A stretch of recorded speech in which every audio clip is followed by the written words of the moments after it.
Crystal na po ito. Ayan po yun.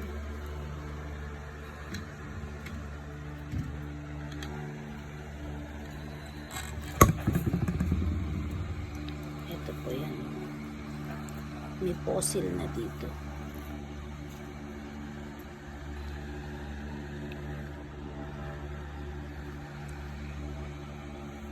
Electric eel. Electric eel na fossil. Yan po siya. Ito yung nakakapit po dun sa may ano.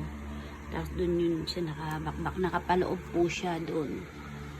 Sa tagal ng panahon. Natanggal po siya. Ang bigat niya po siguro nasa 20 kilos, 25 ganun. Lampasan po yan.